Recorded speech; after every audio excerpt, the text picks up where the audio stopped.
Hello, my name is Mikko Hyppönen and I'm the Chief Research Officer at F-Secure Corporation. Today we are talking about targeted attacks and detail a little bit the different attacks we've seen that have been launched against different companies in different parts of the world. Now, when we talk about malware, we've seen tons of different ways the attackers have been using viruses and trojans and bots to make money. And that's by far the biggest phenomenon we're seeing right now.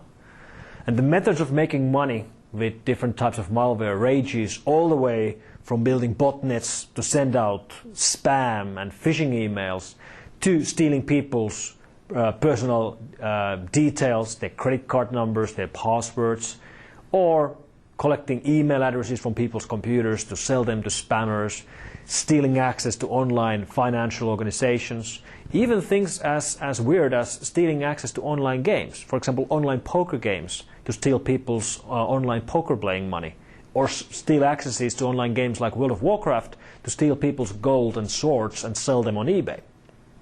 Now the latest phenomenon we've seen relates to targeted attacks, and this is quite different from any of the traditional malware attacks we've ever seen.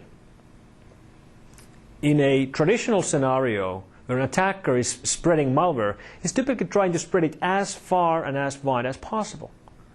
And that's typically being done by using spamming tools to send out millions of copies of emails with an infected attachment.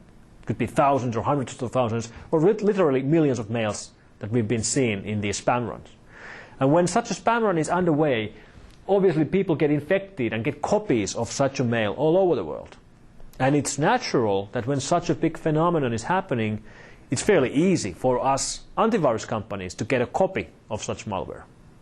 Such spam run will certainly hit our honeypots and our honeynets and our bait email addresses that we only use to gather traffic. And at the very least, some of the people who get such emails will report it back to us, will contact us and will send us a sample of the mail. Or even the very least, if not to us, to any other antivirus vendor.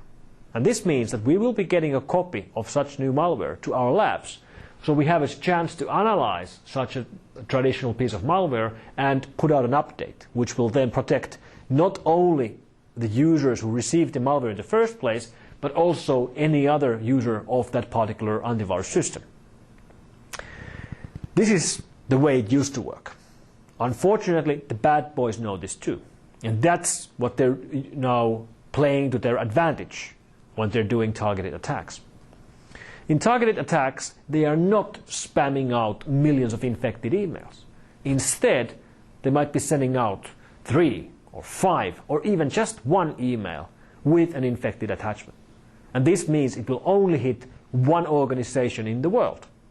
It will never hit our honeypots, it will never hit our honeynets. If the user who got the mail doesn't figure out that it's malware, we will never get a sample of it. So what would such a piece of malware do once it gets to the user's PC?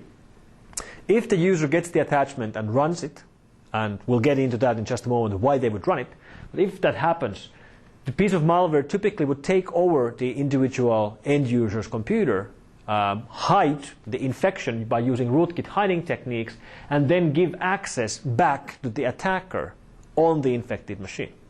So the attacker can gather any information he wants from the infected computer, and he can use that connection to get more information from the local area network, assuming that the infected end user has rights to the network, as they most typically would. Now, in a scenario like this, the key issue is how to trick the user into executing the attachment. And the important thing from the point of view of the organization is the fact that you get hit by a malware typically means that you just had bad luck. Somebody was sending out malware all over the world and it just happened to hit your organization. But in the case of a targeted attack, if you got hit, you were targeted. The attack wasn't about a random recipient, it was just about you. Someone somewhere is interested in your data and to steal your information. So, what do these emails look like? Turns out, in most of these cases, it's just an email with an Office document attached, like a Word document, Excel spreadsheet file, PowerPoint presentation. And the emails have been crafted to look like something you would normally think as a normal email.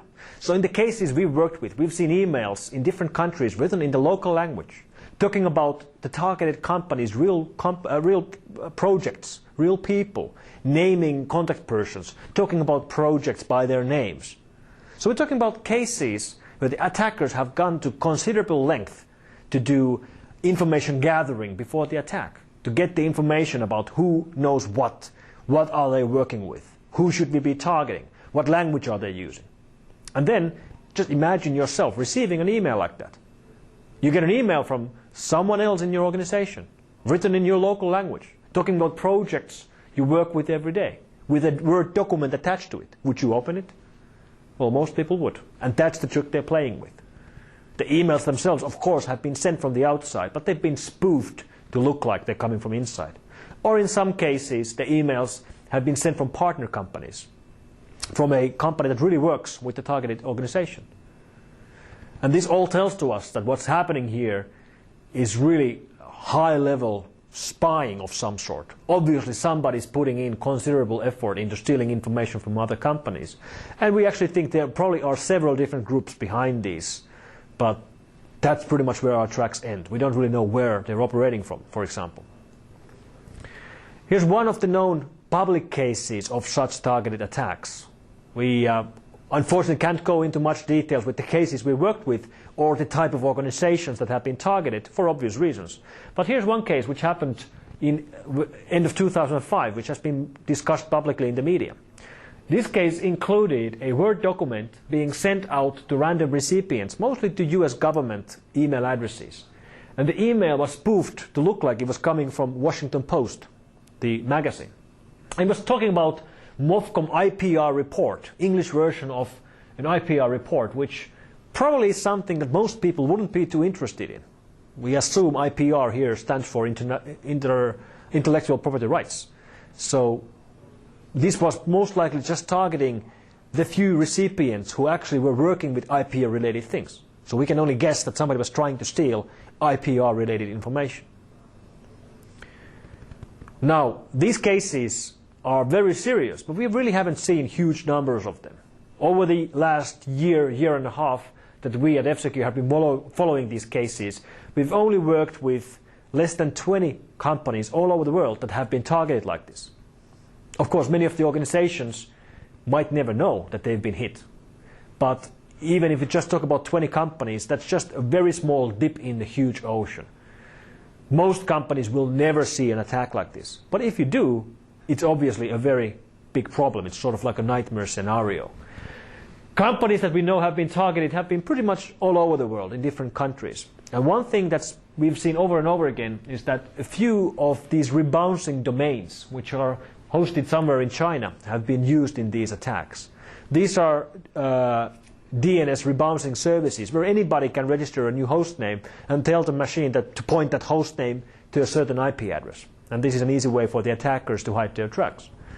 The fact that these services are running in China doesn't really mean that the attackers are from China. We don't really know where the attackers are coming from. So to summarize this, if we look at the big picture, we were working with viruses and malware for the last 21 years. And in the early days, we were only fighting hobbyists who wrote viruses for fun. They disappeared and got replaced by criminals who wrote malware to make money pretty much around 2003. And now, over the last year and a half, 2 years, they've been, in addition of these criminals, we are also seeing spying elements to use malware for real to steal information. And the way we protect our users in targeted attacks like this is to use generic detection mechanisms that we've been pioneering over the last years, including rootkit detection technologies like F-Secure Blacklight and our generic detection system F-Secure DeepCard, both of which are now shipping in our latest products. Thank you very much for following, and see you soon.